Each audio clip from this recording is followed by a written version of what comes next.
రాహుల్ గాంధీ మాట్లాడుతున్నారు, లైవ్ లో చూద్దాం.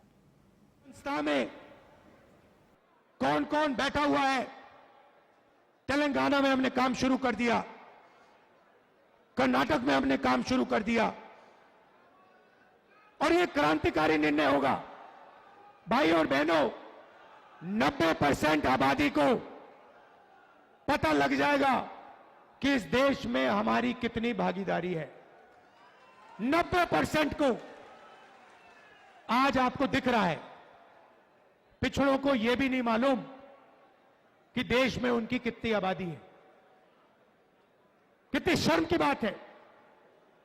नरेंद्र मोदी जी कहते हैं मैं ओबीसी हूं और आज तक इस देश के ओबीसी को, इस देश के पिछड़े वर्ग को अपनी सच्ची शक्ति, अपनी सच्ची आबादी नहीं मालूम.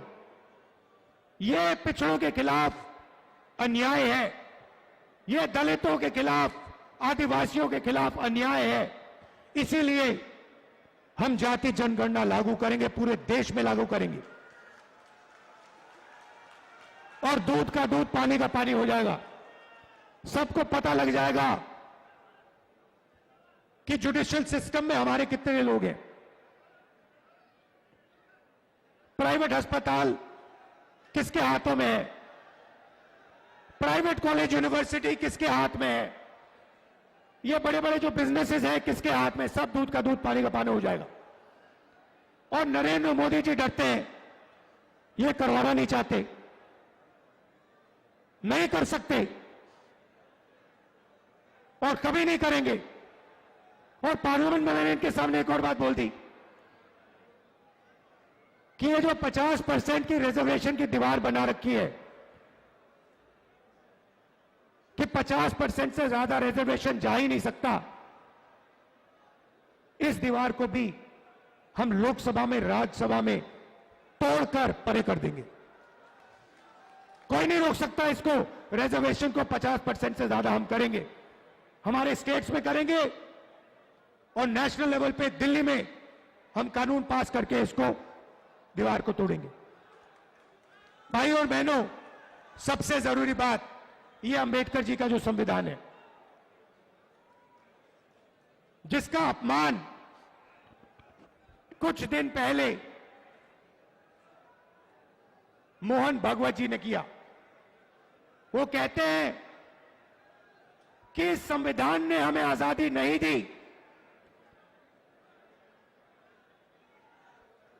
इस संविधान का आजादी से कोई लेना देना नहीं है, क्योंकि उनके मुताबिक आजादी ही नहीं थी. आजादी मोदी जी के आने के बाद हुई. इसका मतलब वो इस संविधान को नहीं मानते हैं. अंबेडकर जी के जिंदगी, अंबेडकर जी का जो खून पसीना था इस संविधान को बनाने के लिए, उसका सीधा मोहन भागवत ने अपमान किया है और इस पर आक्रमण किया है. कांग्रेस के जो कार्यकर्ता हैं, जिसको मैंने बब्बर शेर बोला, टाइगर, आपका काम इस संविधान की रक्षा करने का है.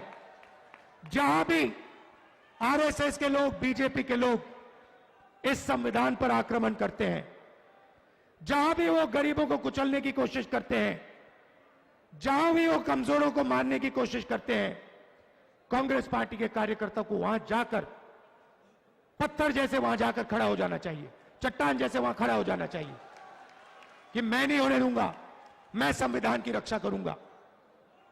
यह आपका मिशन है. मैं जानता हूं कि मध्य प्रदेश में आप दिल से लड़ते हो.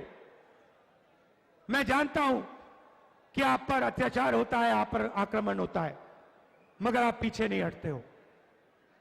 दिल से मैं आपका धन्यवाद करता हूं, आपके परिवारों का धन्यवाद करता हूं, आपके बच्चों का धन्यवाद करता हूं कि आप हमारी विचारधारा के लिए लड़ते हो. गांधी जी की विचारधारा के लिए, अंबेडकर जी की विचारधारा के लिए, नेहरू जी की विचारधारा के लिए, संविधान के लिए. आप सबका दिल से बहुत बहुत धन्यवाद. नफरत के बाजार में मोहब्बत की दुकान खोलनी है और आप सब लोगों को मिलकर खोलनी है। धन्यवाद। जय हिंद। नमस्कार।